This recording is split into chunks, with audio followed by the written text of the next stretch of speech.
Saan man panig ng daigdig naron.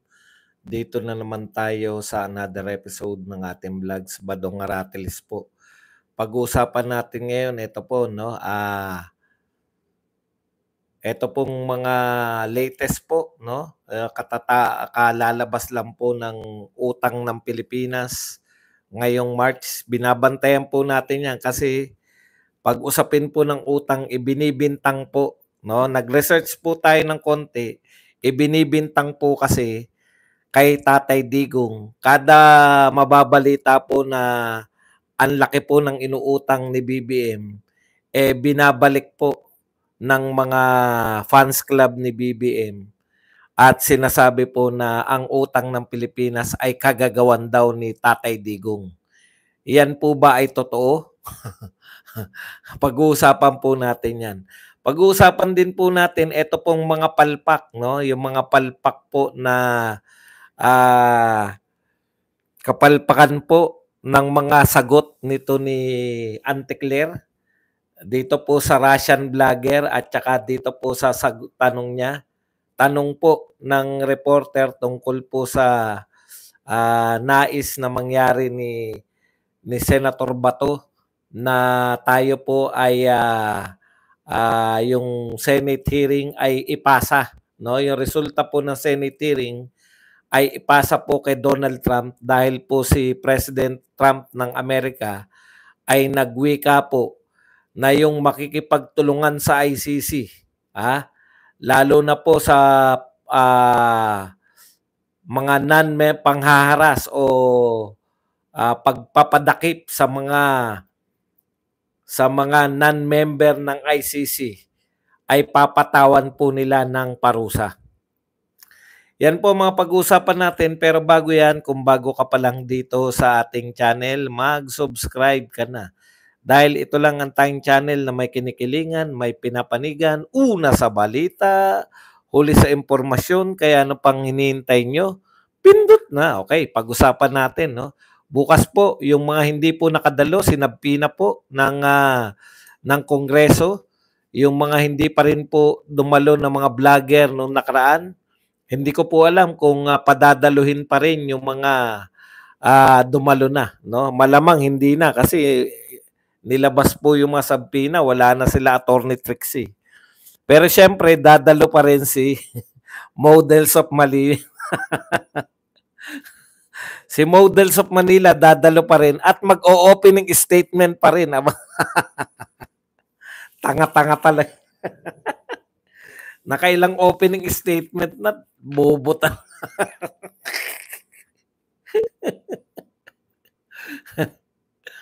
Okay. Pag-usapan po natin, kahit po sino may-ari, dapat po parusahan. Kayo naman, no? Porque ba't San Miguel Corporation, hindi na po pwedeng parusahan? Mamaya po, pag-usapan natin yan. Punta na po muna tayo rito sa utang, no? Kasi po, noong nakaraan, February pa lang yung na-report nating utang. Ngayon po, lumabas na yung hanggang March kasi simula pa lang yung April. Okay. Hanggang March po na utang ng Pilipinas ay 17.16 trillion. 17.16 trillion. Ngayon po, dahil po hindi natin pare-pareho, hindi tayo pare-parehong ekonomista, pag sinisita po natin, baon sa utang ang Pilipinas, sasabihin po ng mga fans club ni BBM, utang ni Duterte yan Si Bongbong lang nagbabayad. Di ba? Napaka-unfair naman po, lalo na kung wala tayong kayang ipansagot. So, minabuti ko po na mag-research ng konti. Nagkwenta-kwenta tayo, no? Madali lang namang kwentahin. Magkano yung naiwan ni Pinoy na utang ng Pilipinas? So, 5.9 trillion. Magkano po yung naiwan ni Tatay Digong? 13.4 trillion. So, minenos po natin ang nadagdag po na utang mula kay Pinoy hanggang kay Duterte. So, ang nadagdag po ni Duterte na utang ay 7.5 trillion pesos. Aba, malaki naman pala, Badong. Kasi po nagkaroon ng pandemya. Ayun po yun. Ngayon, ang sinerch ko po, yung unang 3 taon din hanggang March 2019. Kasi po ang utang ni Bongbong hanggang March 2025. So first 3 years hanggang March, 'di ba? Kasi unfair naman po kay Tatay Digong kung kasama kagad yung pandemya. Ibig sabihin si Bongbong walang pandemya, 'di ba? Si Tatay Digong nung unang 3 taon niya wala pa pong pandemya. Okay. Magkano po ang utang ni BBM, yung nadagdag na utang ni BBM sa unang 3 taon? Ang nadagdag po ay 4.2 trillion. Ha? Badong, kay Duterte, 6 na taon na yung 7.5 trillion. Kay Bongbong Marcos, 4.2 trillion na hanggang March 2025 pa lang. O, di ba? Ngayon, ano ba yung sinasabi nitong Tokmol na to? Bakit ba ayaw yung katotohanan tong binabalita ko eh? Natatakot ba kayong malaman ng katotohanan? O, tandaan niyo po ang nadagdag po sa utang natin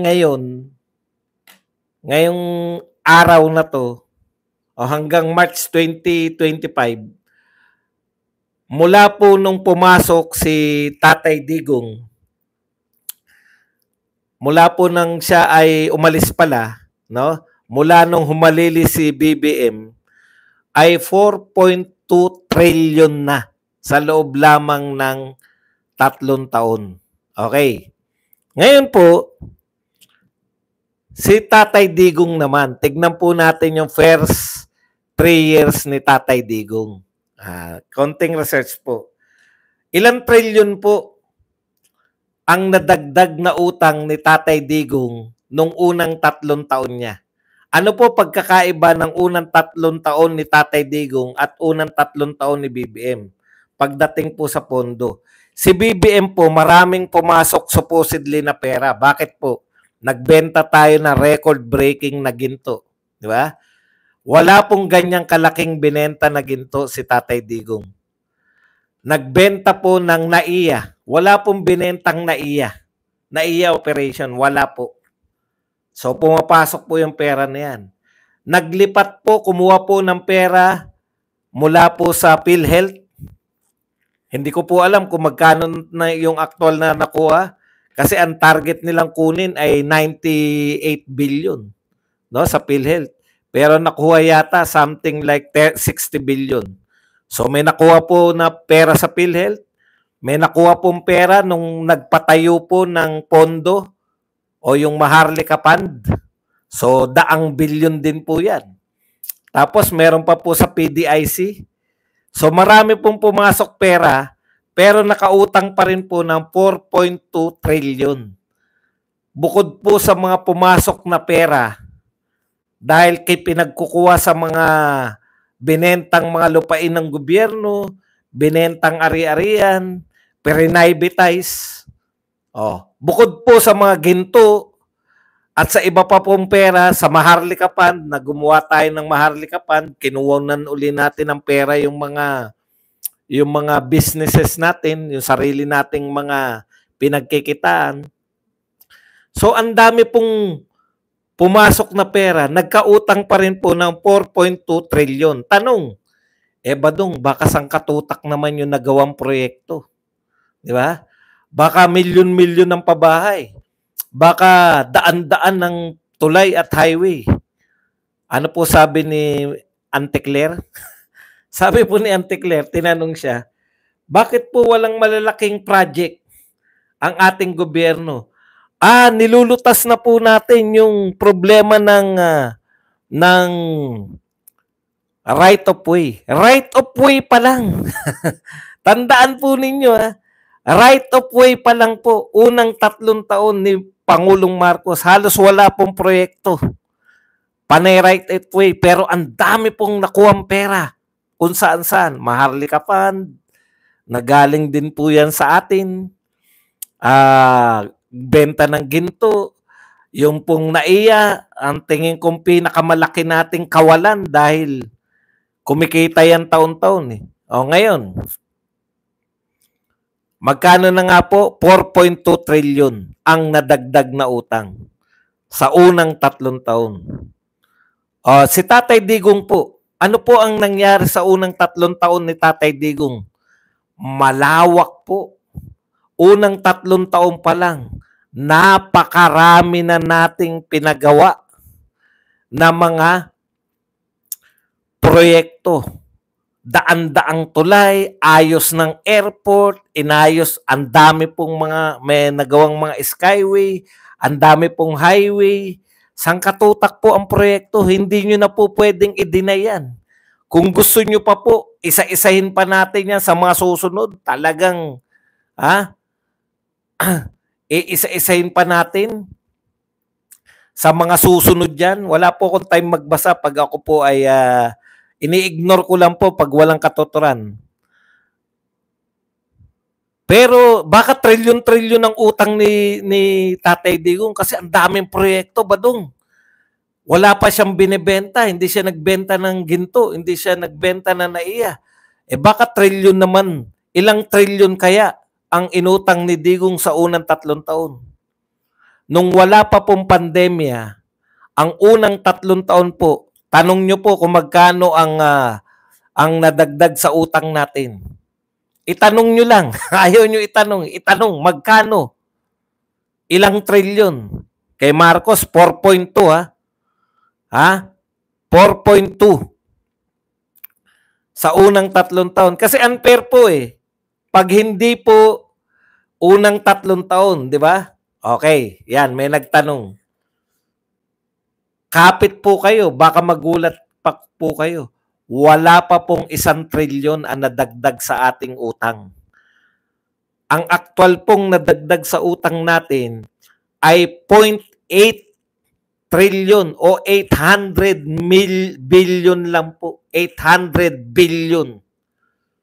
Badong, ang budget ni Marcos ngayon sa ayuda, 600 billion na. Ang nautang lang ni Digong sa unang 3 taon niya, bagamat napakaraming proyekto, ibig mo sabihin 800 billion lang? Opo, 800 billion lang po ang nadagdag sa ating utang. Ikumpara nyo po kay Marcos na ang daming pumasok na pera, pero nautang natin sa unang 3 taon niya, 4.2 trillion. Ako nagtaka rin eh. Kala ko ilang trilyon kaya utang ni Duterte. Ibig sabihin, hanggang 2019, March 2019, first 3 years, wala pang pandemya, wala pa pong trilyon ang utang ni Duterte. Tsaka lang po lulubo yan nung nagkaroon na ng pandemya. Nakita nyo po yung diferensya?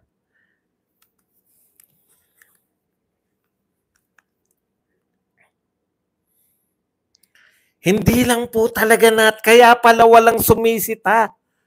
Alam nyo po yung mga dilawan na yan, mahilig pong manita yan eh. Yung mga kalaban ni Tatay Digong, sila Leni Robredo, Kiko Pangilinan, sila Trillanes, De Lima. Kaya pala, no? Kaya pala,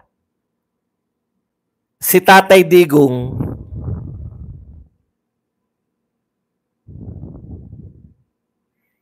makinig kayo kay Captain Dado, may nagsabi sa kanya daw, pinapack-check kung totoo daw ito. Ito, totoo? Duda kayong totoo itong sinasabi ko at ginagamit nyo pa si Dado? Huwag nyong gamitin si Dado. Ngayon ko lang binalita ito eh. Sasabihin nyo, pinagdududahan ni Dado? Anong research? Siraulo ka ba?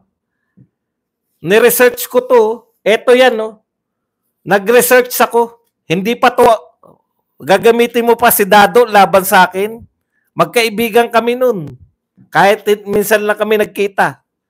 Nanonood sa akin yun. Huwag mong gamitin na kinu-question ni Dado to. Ngayon ko lang to sinabi, kinu-question na ni Dado. Tukmul tong viewer na to. Ngayon lang po itong ni-research ko ngayon, eto, mainit-init pa. Oh. Bibihira po akong mag-research nito. Sira ulo kayo. Nanonood dito si Captain Dado. Kinwestiyon niya kagad. Ngayon ko lang. Ano yan? Advance siya mag-isip? Ha? Advance ba siya mag-isip? Sira ulo ka. Ngayon ko lang ito ni-research. Ngayon ko lang ito binalita kasi wala nagbabalita nito. Ang lagi pong binabalita sa inyo, sa atin, ako rin naniniwala eh. Puta, utang ni Tatay Digong yan eh. Minana lang ni BBM. Hindi po totoo. First 3 years ni Tatay Digong, 0.8 o 800 billion lang ang utang sa dami ng proyekto. Sasabihin mo, kino-question ni Dado to, tukmul ka. Ngayon ko palang sinabi to, na-question na. Kare-research ko pa lang. Hindi pa nga natutuyo yung ballpen dyan. Ginamit mo pa si Dado. Yung question ni Dado to. Hindi ko pa nga ito nasasabi kahit kailan eh. Sira ulo pala to eh. Marinig ka pa ni Dadong tukmul ka eh.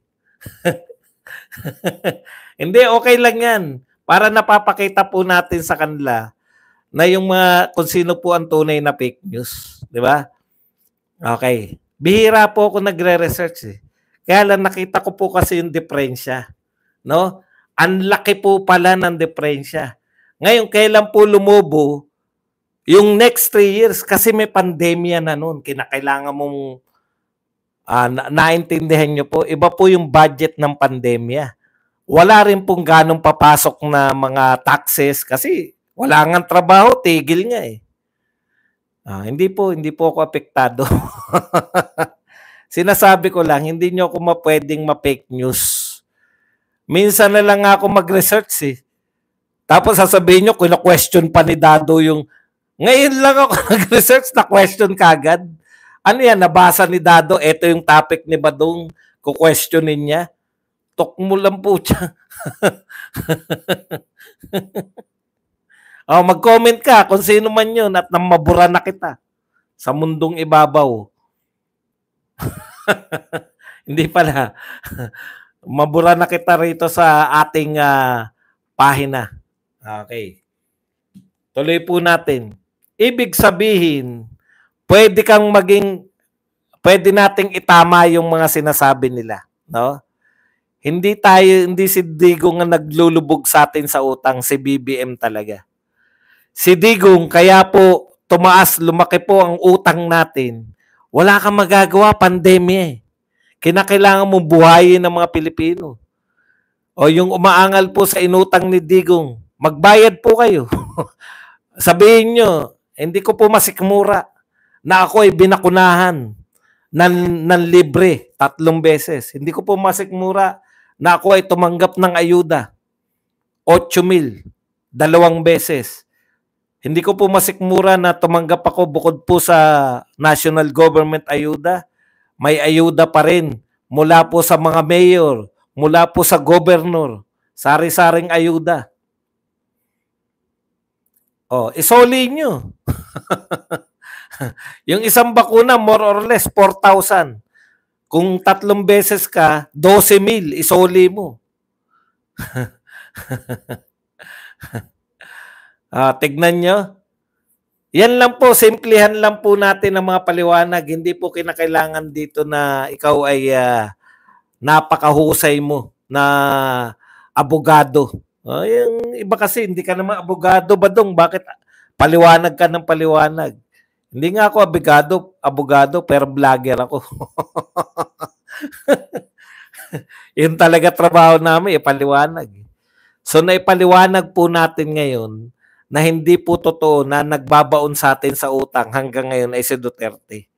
Yung amo nyo ang nagbabaon. At hindi rin po totoo na kino-question ni Kapitan Dado itong sinasabi ko dahil ngayon ko lang to sinabi.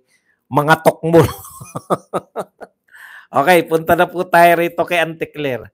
Alam niyo to si Auntie Claire, hindi ko alam kung minsan nagtatanga-tangahan o talagang tanga.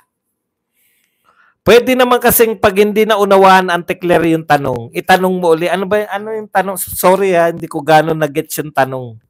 Nagmumukha ka tuloy tanga eh. Hindi ka naman tanga, di ba? Alam ko matalino ka, Auntie Claire eh. Alam ko lahat ng antics mo na yan, akala mo bobo lang yung nakikinig. Yun lang ang pinakamalaking pagkakamali mo, yung akala mo bobo ang nakikinig. Pero matalino ka naman. Okay. Tignan natin yung tanong. Ang tanong po, ano pong masasabi ninyo doon po sa Russian? Siguro naman alam nyo na ngayon yung ginawa nitong Russian vlogger, di ba? Yan yung Russian vlogger na nanggugulo. Yung nanggugulo po ng ng eksena, sa BGC siya nanggulo, kaya nahuli yan. Puta, sa BGC ka pa manggugulo.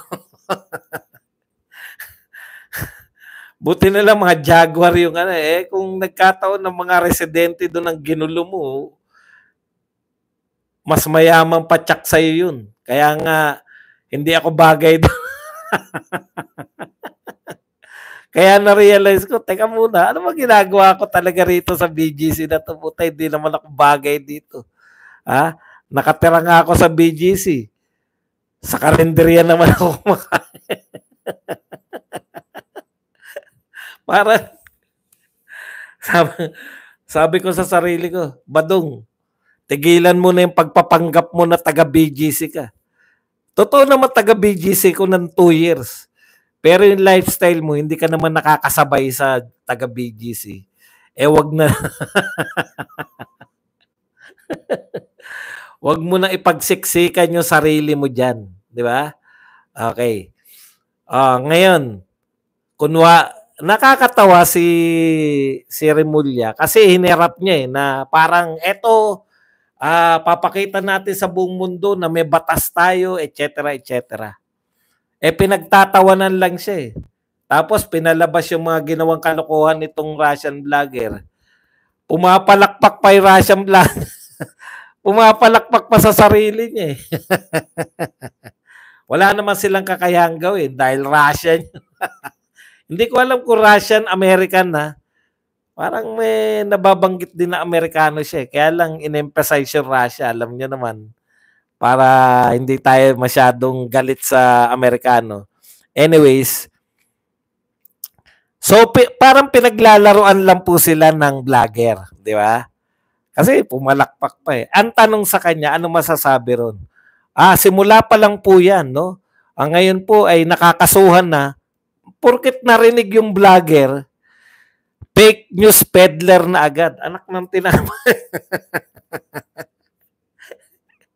Sabi ni Auntie Claire, makakasuhan na raw lahat po ng mga fake news peddlers. Simula pa lang daw yan. Sabi ko, anong pinagsasabi nito ni Auntie Claire? Ang layo naman. Pwede ka kasing magtanong, alam mo Auntie Claire, kung hindi mo nauunawaan yung sinasabi mo, yung tanong, itanong mo lang, ilinaw mo lang, di naman masama yun. Nagmumukha ka tanga, hindi ka naman tanga. Biruin mo ang layo ng fake news peddler . Yung una, hindi naman fake news yung bad, na yun. Kaya siya kinasuhan, nanggugulo siya. Kinukulit niya yung mga tao. Binabastos niya yung mga residente ng Pilipinas. Undesirable alien. Yun yung, di ba? Undesirable siya . Ang sagot mo naman bigla, narinig mo lang yung vlogger, putya, ang sagot mo na kagad, mga fake news peddler agad. Simula pa lang yan. Dahil ngayon po ay marami ng kakasuhan ng mga fake news peddler. Anong koneksyon ng Russian vlogger sa fake news peddler? Sabi ko, malala na talaga utak nito ni Auntie Claire . Isa pa.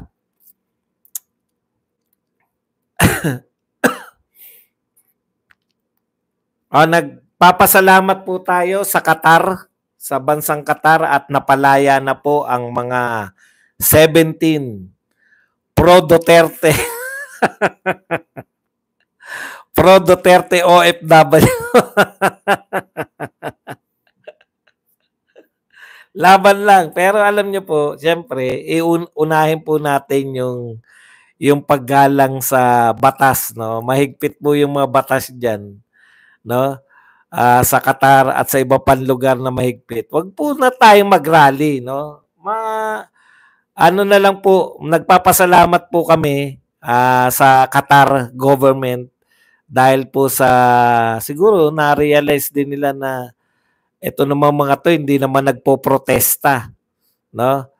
Ipinagdiriwang lang nila yung kaarawan ni Tatay Digong. Siguro naman hindi naman masama 'yun. Okay. Bawal kung doon po sa mga lugar na bawal po mag-rally, wag na po kayong mag-rally-rally, no? Kainan na lang. Alam naman namin na sinusuportahan niyo po si Tatay Digong, no?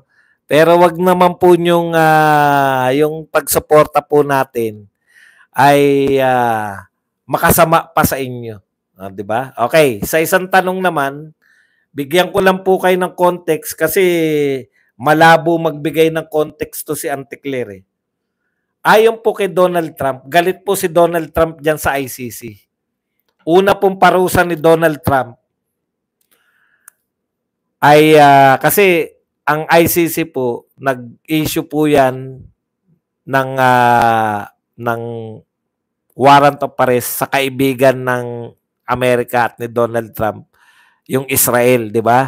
Inisyuhan nila si Netanyahu ng warrant of arrest. Sa galit po ni Donald Trump, pinarusahan niya yung ICC, no? Kasi pati mga non-member countries katulad ng Israel at saka na US gustong mangialam nitong ICC. Kaya nga umalis na yung Hungary. Hindi na po nakatiis yung Hungary. Sabi po ng Hungary, nagugutom na kami. Biro lang po, biro lang. Sabi po ng Hungary, ay hindi na to korte na para sa di ba? Ang ICC ay naging political court na. Hindi na po yung korte na talagang nagpo-provide po ng hustisya o international justice. Kung hindi, ito po ay political court na. So yung mga nagsisip-sip, mga bansang gustong manikil ng political beliefs, yun po yung kanilang mga inaatorga. Okay.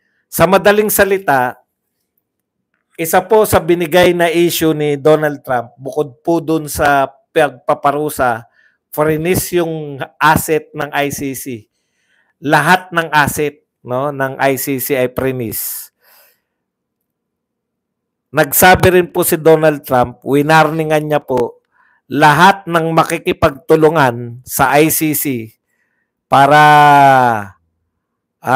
makialam o manghuli ng mga may warrant of arrest sa mga bansang hindi nakasapi ay mananagot sa US sa pamamagitan po ng pagpe-freeze ng asset. Ngayon, yung iba sinasabi, US lang naman yan. Ano naman kung i-freeze nyo? Kung di wag lang pupunta, hindi po ganun kadali yun.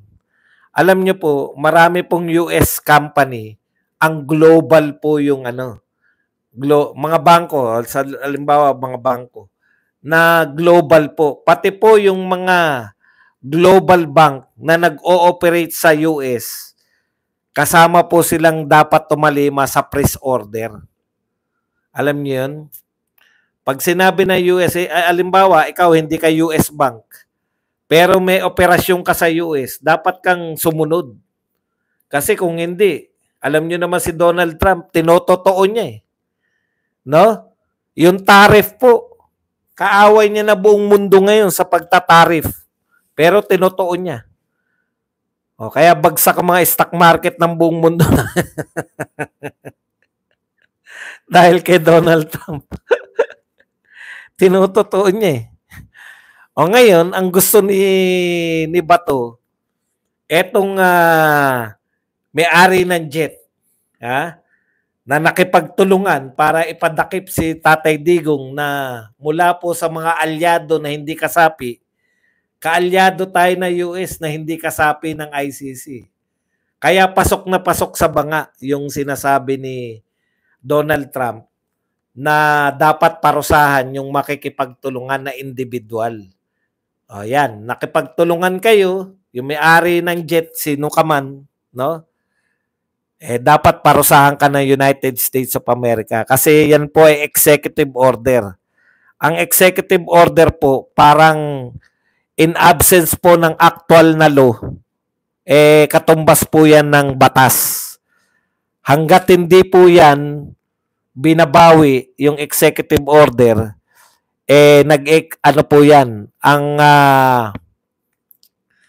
ano po pagkakaiba ng executive order sa batas, no? Mas madali pong bawiin yung executive order. Isang presidente lang po ang bumawi niyan, tapos o mismong yung presidente. Samantalang pagbatas po, hindi ka basta-basta magre-repeal ng law. Dadaan uli sa Congress yan na yun po yung pagkakaiba. Pero yung effect po ng executive order, parang batas po yan. Okay? So, ibig sabihin, ngayon po, yung sinasabi ni Bato, may umiiral pong executive order dyan. Pwede po talagang gawin yan ng Senado ng Pilipinas. Pero ano po ang masasabi dyan ni Anticler? Makinig po tayo kung gaano po. Nung tinanong po si Anticler, ano po masasabi nyo dito sa sinasabi ni Bato na pwedeng gamitin, ibigay kay Donald Trump yung ano. Naku, sandamakmak, nagbasa po si Anticler.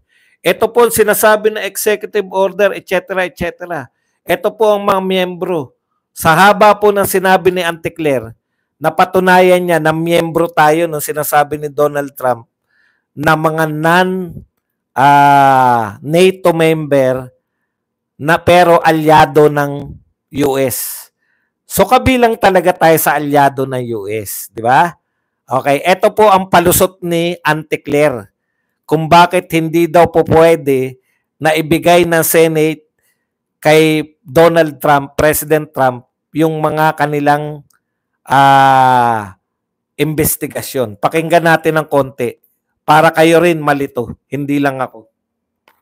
Tingnan po natin ang paragraph 7, lumalabas po dito na the term na NATO ally means a country that has been so designated in accordance with Section 517 of the Foreign Assistance Act of 1961. So nakita po rin natin na ang bansang Pilipinas ay tinuring at na-designate po na major non-NATO ally. Malinaw po mahaba po yung binasa niya, hindi ko na po pinarinig sa inyo. Pero sa summary niya po, napatunayan natin na tayo po ay major non-NATO ally. So kasama po tayo dito sa executive order. Tuloy natin. Lumalabas po na party po ito tayo sa nababanggit po na executive order. Pero maliwanag din po sa sinabing executive order na dito po sa bandang, sa akin po ay page 9. Okay? And I quote, the United States remains committed to accountability and to the peaceful cultivation of international order, but the ICC and the parties to the Rome Statute must respect the decisions of the United States and other countries not to subject their personnel to the ICC's jurisdiction, consistent with the respective sovereign prerogatives. So, ibig sabihin po nito ay ginagalang din naman po ng bansang Amerika. Mali po siya ng pang-intindi. Ang sinasabi po ng Amerika, igalang ninyo ICC, dapat nyong igalang yung US, dapat nyong igalang yung desisyon ng US at saka ng mga non-member ng OIC, igalang ninyo yung kanilang prerogative. Pero iba po pang intindi ni Anticler Tuloy po natin. Pamamagitan ng executive order na ito, kung ano man po ang prerogatibo or prerogatives ng bansa na miyembro po, no, ng ally, na tinatawag na ally ng US. So, kung ano man ang naging prerogative, no, prerogative ng bansa natin, ito naman din po ay igagalang ng bansang US. Regarding po dun sa sinabi ni Senator Bato, the EO that was signed by US President last February 6 imposing sanction dun sa mga ari-arian. Kasi ang parang gusto po ni Senator Bato na kung sino daw po yung may-ari ng chartered plane na ginamit, kung may ari-arian man daw sa US is mapanagot. Kaya nga po, yung reporter na nagtatanong, ayaw niyang, kasi ang ginawa ni Auntie Claire, sinagot ng napakaraming prerogative. Inulit lang nung nagtatanong. Sagutin mo, kulang na lang sabihin, sagutin mo tong tanong ko, eto lang ang tanong ko sa iyo eh. Ang tinatanong ko lang sa iyo, anong masasabi mo galing diyan sa EO na ipaho-hold, ipape-praise ni Donald Trump yung mga nakipagtulungan sa ICC. Yun lang naman kasi. Sabi ni Donald Trump, lahat na makikipagtulungan sa ICC na hindi naman miyembro o laban sa mga hindi miyembro, tayo yun, hindi tayo miyembro, paparusahan namin. Inulit lang uli. Ayaw ko makinig dyan sa mga pampapalabo mo. Yun yung gustong palabasin na reporter. Eto na po ang sagot ni Auntie Claire. Kaya ako po binasa itong provision na ito at nilalaman ng executive order kasi ginagalang po ng bansang US kung ano yung prerogative ng bansa. Kung ang bansa po natin at ang pamahalaan natin ay nagkaroon ng pagdidesisyon ayon sa ating RA 9851 at sa pakikipag-cooperate sa Interpol, yun naman po ay hindi naman po hahadlangan ng US at irerespeto po nila yung sovereign prerogatives ng bansa. So, kita nyo spokesperson ka ba na US? Ininterpret niya po, sa madaling salita, ang sinasabi po ni Auntie Claire, ini-interpret niya ayon sa kanya na hindi po papatulan ng US kung ano man yung pagsusumbong ni Ronald Bato de la Rosa. Simple lang po yan. Yung batas po yung executive order po ni Donald Trump, ininterpret ni Auntie Claire para pumabor sa kanya. Sa kanyang pananaw. Ano po yung pananaw ni Auntie Claire? Aba, hindi kayo pwedeng magsumbong kay Donald Trump. Ako po, sa akin pong humble na pananaw, pwede. Kaya yung naiisip po ni Bato at saka ni Amy, pwede nyo dalhin yan bilang patunay na may nakipagtulungan sa ICC. Simple lang po yan eh. Pag si Claire po, nakikita nyo po yung pagkakaiba. Iba po yung mga nagpapaliwanag para manlabo at iba po yung nagpapaliwanag para manlinaw ng mga issue. Ako po, pinasisimple ko lang po, hindi po ako abogado. No? Hindi po ako abogado. Pero ang gusto ko po, malinaw po ang issue.